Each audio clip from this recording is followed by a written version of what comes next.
Voilà, félicitations pour ceux qui sont avec nous dans ce jeûne. Vous pouvez nous rejoindre à tout moment pendant les 7 jours de jeûne. Nous sommes dans le deuxième jour, donc dimanche. Et j'aimerais partager avec vous, je veux continuer sur cette pensée de l'alignement, où le Seigneur veut en fait nous réformer et nous amener en fin de compte, à s'attacher fortement à Jésus-Christ, à la tête du corps, et être dans sa volonté, faire sa volonté, devenir un instrument dans les mains du Saint-Esprit, être un instrument de Dieu au quotidien et dans les semaines, dans les mois qui viennent, cette année 2016, et pour sa gloire. Et nous allons être un instrument de Dieu, oint du Saint-Esprit, pour exercer, pour faire les œuvres préparées d'avance. Alors, j'aimerais juste voir avec vous 3 personnages dans la parole de Dieu. Restez avec moi. Donc, nous sommes dans 2 Rois, au chapitre 5, l'histoire de Naaman, le Syrien, qui était atteint de lèpre. Alors, ce Syrien était un chef de haut rang, chef dans les armées du roi de Syrie. C'était un homme important, un homme qui avait beaucoup d'une puissance financière, une puissance d'influence. Et c'était un païen. Et cet homme va être atteint de la lèpre, et l'un de ses esclaves juifs va lui dire « Eh bien, tu peux aller en Israël, il y a un prophète là-bas, et le Dieu d'Israël te guérira si tu rencontres ce prophète. » Donc il va partir rencontrer le prophète d'Israël, qui est Élisée, et il s'attend à toutes sortes de choses dans sa tête. C'est un païen, donc il est habitué au culte religieux païen, où il y a beaucoup de fioritures, beaucoup de choses qu'on rajoute pour essayer peut-être de meubler un petit peu le vide que laisse la présence de Dieu dans un temple. Et en fait, voici ce qui va se passer. Le prophète Élisée va lui dire d'aller se plonger 7 fois dans le Jourdain. Ce qui va fortement vexer cet homme, qui refusera sur le coup, et son serviteur lui dira mais vas-y, qu'est-ce que tu as à perdre? De toute manière, tu es en train de mourir de la lèpre, donc pourquoi tu refuses ça? Si on t'avait demandé des grandes choses, tu l'aurais fait. Ça, c'est une chose simple. Plonge-toi 7 fois dans le Jourdain. Pourquoi 7 fois? Ces 7 fois sont des positionnements qui amènent un alignement. En fait, d'abord, Naaman a eu besoin de se positionner dans son orgueil. Il a fallu qu'il ravale son orgueil, qu'il se repente, et qu'il accepte en fin de compte de s'humilier devant tout le monde. C'est possible qu'à chaque fois qu'il plongeait la tête sous l'eau, tout le monde rigolait en cachette. Et donc cet homme s'est plongé 7 fois, mais à chaque fois qu'il s'est plongé, quelque chose a été brisé à l'intérieur, quelque chose a été rompu, des chaînes ont commencé à tomber dans son cœur, dans son esprit, et Dieu a commencé à le bénir. Cet homme a commencé à s'aligner avec le royaume de Dieu. Il s'est aligné avec la parole du prophète. Il s'est aligné avec le trône de Dieu. Avec cette parole puissante d'Élisée, plonge-toi 7 fois dans le Jourdain et tu seras purifié, tu seras guéri. Et le miracle va se produire. Il descendit alors, se plongea 7 fois dans le Jourdain selon la parole de l'homme de Dieu, et sa chair redevint comme la chair d'un jeune enfant, et il fut pur comme un enfant. Alléluia. Le royaume des cieux appartient aux enfants et à ceux qui leur ressemblent, et le Seigneur veut restaurer ton âme et la rendre comme celle d'un enfant. Alléluia. Te purifier, te nettoyer des iniquités, des impuretés de ce monde. La Bible dit que la religion qui plaît au Père, c'est de venir au secours de la veuve, de l'orphelin, et de se garder des souillures du monde, de toutes ces souillures du monde, y compris l'incrédulité, y compris en fait le fait d'être coupé de Dieu. Le fait d'être coupé de Dieu est une de ces pires souillures qu'il y a dans le monde, y compris pour les gens religieux ou idolâtres tels que l'était Naaman. Alors Naaman retourna vers l'homme de Dieu avec toute sa suite. Lorsqu'il fut arrivé, il se présenta devant lui et dit « Voici, je reconnais, il n'y a point de Dieu sur toute la terre si ce n'est en Israël. Et maintenant, accepte, je te prie, un présent de la part de ton serviteur. » Nous voyons donc Naaman, qui est un païen, qui tout d'un coup se convertit, réalise que Dieu est vivant, et cela au travers d'un miracle extraordinaire. Il a un miracle créatif, sa chair a été purifiée, elle a été recréée. La lèpre, c'est quelque chose vraiment de très grave. Et nous avons un deuxième personnage, Élisée, qui est le prophète, qui est là, assis dans la gloire, et qui va répondre à cette demande de Naaman par une réponse qui devrait en étonner peut-être plusieurs. Élisée ne travaille pas pour l'argent. On voit qu'il va répondre... Il répond « L'Éternel dont je suis le serviteur est vivant, je n'accepterai pas tes offrandes, je n'en veux pas. » Naaman le pressa d'accepter, mais il refusa. Pourquoi Élisée refuse ses offrandes? Tout simplement parce que l'esprit de ce prophète est en alerte et réalise qu'il y a un danger spirituel. Il le pressent, il le perçoit, notamment à cause de Géasi, son serviteur.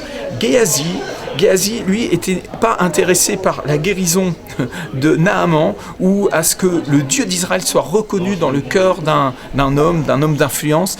Mais Géasi, lui, est intéressé par le pouvoir et par l'argent.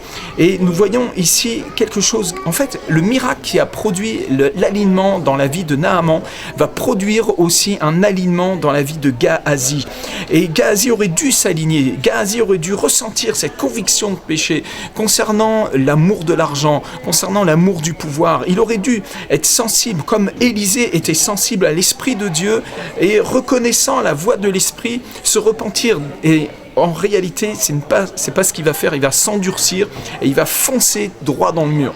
Alors on voit que Élisée est là, assis dans la gloire, en train de servir son Dieu, et il n'est pas intéressé par la flatterie qui peut ressurgir du fait de toucher un homme d'influence. Il n'est pas sensible au gain, à l'appât du gain, un gain sordide, mais il est rempli de l'esprit, rempli de la gloire de Dieu. Et il va bénir cet homme au point de le libérer, de ne pas le mettre sous une condamnation. Et d'ailleurs, Naaman va lui dire... puisque tu refuses, permets que l'on donne de la terre à ton serviteur, une charge de 2 mulets, car ton serviteur ne veut plus offrir à d'autres dieux ni holocauste ni sacrifice. Il n'en offrira qu'à l'Éternel. C'est merveilleux. La vraie conversion, c'est quand vous commencez vraiment aussi à servir Dieu avec vos offrandes, avec la dîme, avec les offrandes, vous ne rechignez pas. Vous n'êtes pas là en train de critiquer les ministères qui sont en train d'utiliser l'argent pour prêcher l'évangile. Au contraire, vous les soutenez. Et cet homme, en réalité, a changé en 7 fois, en 7 plongeons, son cœur lui-même a été changé. Alléluia, il s'est converti. Il y a un changement intérieur a été produit. Et c'est ce que j'appelle l'alignement. Cet homme s'est aligné avec le royaume de Dieu. Voici un troisième personnage, Géasi, qui lui va être donc... la mauvaise image. Géasi, donc, qui va mentir au prophète, qui va montrer vraiment un cœur cupide, un cœur de cupidité, et qui va mentir. Il va mentir au roi, il va mentir au prophète Élisée, il va mentir à Naaman pour tirer quelque chose de l'œuvre de Dieu. C'est vraiment terrible, quoi. Le cœur cupide, le cœur avare, l'impureté qui est dans ce cœur de Géasi, en fait, ouvre la porte à un jugement de Dieu. Lorsque Naaman eut quitté Élisée et qu'il fut à une certaine distance, Géasi, serviteur d'Élisée, homme de Dieu, se dit en lui-même: « Voici mon maître a ménagé Naaman, ce Syrien, en n'acceptant pas de sa main ce qu'il avait apporté. L'Éternel est vivant. Je vais courir après lui et j'en obtiendrai quelque chose. » Vous vous rendez compte? Il invoque le nom du Seigneur.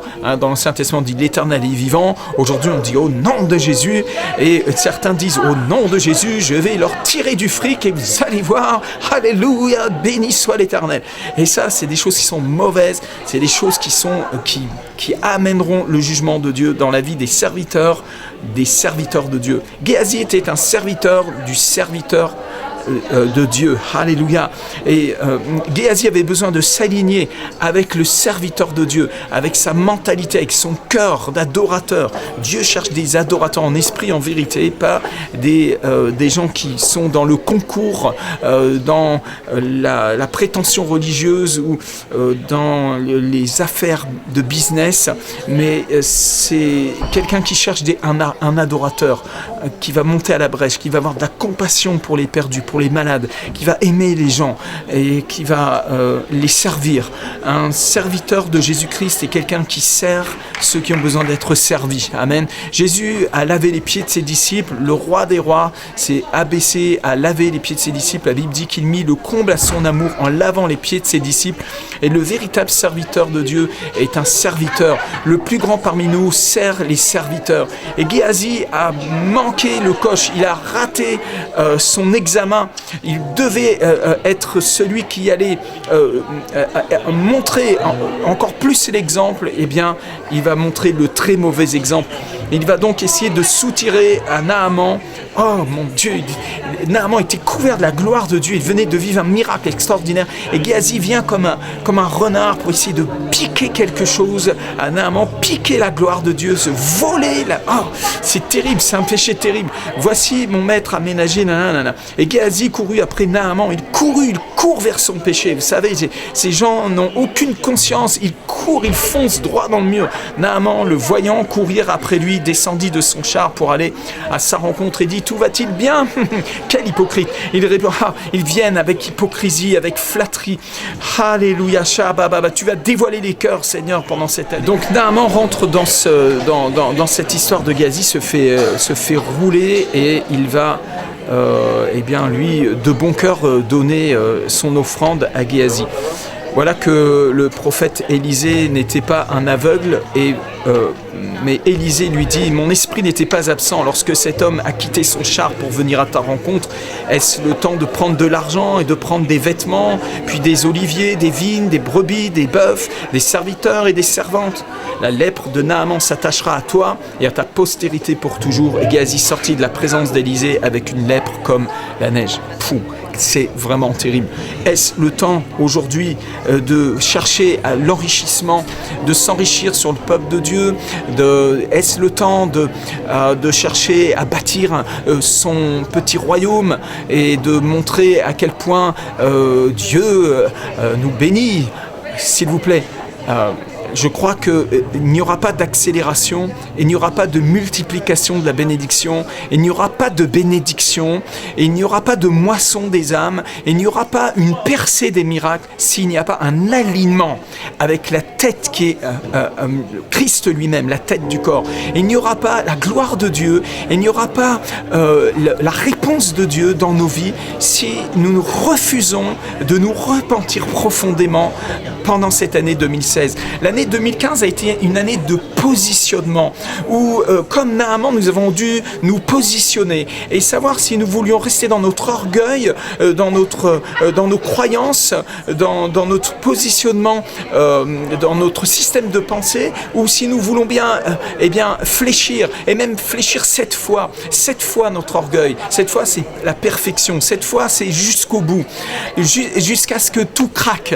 Et cette année 2015 a été une année difficile pour beaucoup d'entre nous, où le Seigneur nous a obligés à nous positionner. Le début de l'année 2015 a commencé avec « Je suis Charlie ». Les gens se demandaient qui ils étaient. « Je suis qui au fait ? Je fais quoi ? Je suis évangélique, je suis protestant, je suis catholique, je suis quoi ? Je suis Charlie ». La société tout entière se réveille un matin avec une gueule de bois en se demandant qui elle est. Moi, je sais qui je suis en Jésus-Christ. Alléluia. Je sais qui je suis. Je connais ma position. Le Seigneur, en 2015, m'a demandé de me positionner, non pas pour une église ou pour un ministère, mais pour l'évangile. Jésus-Christ nous demande de nous positionner pour l'évangile en 2015. En 2016, le Saint-Esprit commence à nous aligner avec cet évangile, nous aligner avec son autorité, nous aligner avec sa volonté, avec la pureté de son cœur, avec des motivations pures. Mes amis, ceux qui veulent marcher avec des masques, avec des compromis, avec des faux semblants, avec des alliances de chair, risquent fortement de se retrouver avec la lèpre, cette lèpre du péché qui va vous tirer vers le bas, qui va vous ralentir, qui va empêcher la manifestation de la gloire de Dieu. Voyez, Élisée, Géasi, Naaman, ces personnes avaient besoin de s'aligner. Certains se sont alignés, d'autres ne l'ont pas fait. Eh bien, j'espère que ce jeûne de 7 jours va vous aider à vous aligner avec le Seigneur, vous aider à entrer dans la plénitude de la volonté de Dieu pour vos vies.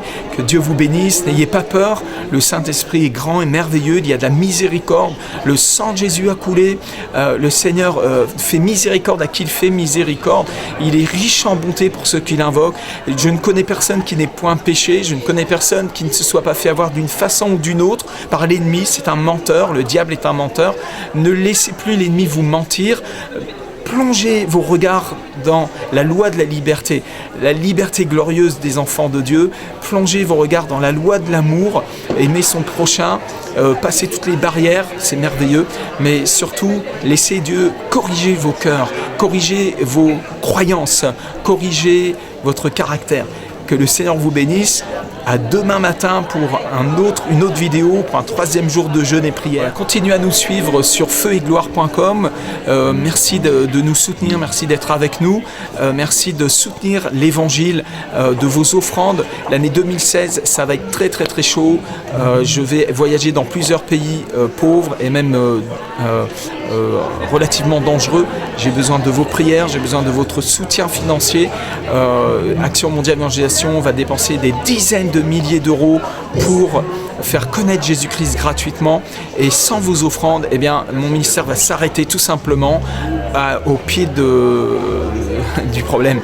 Mais vous pouvez être la solution, donc merci de nous soutenir et d'avoir un cœur généreux juste pour soutenir l'Évangile. Vous savez que nous ne sommes pas dans l'enrichissement personnel.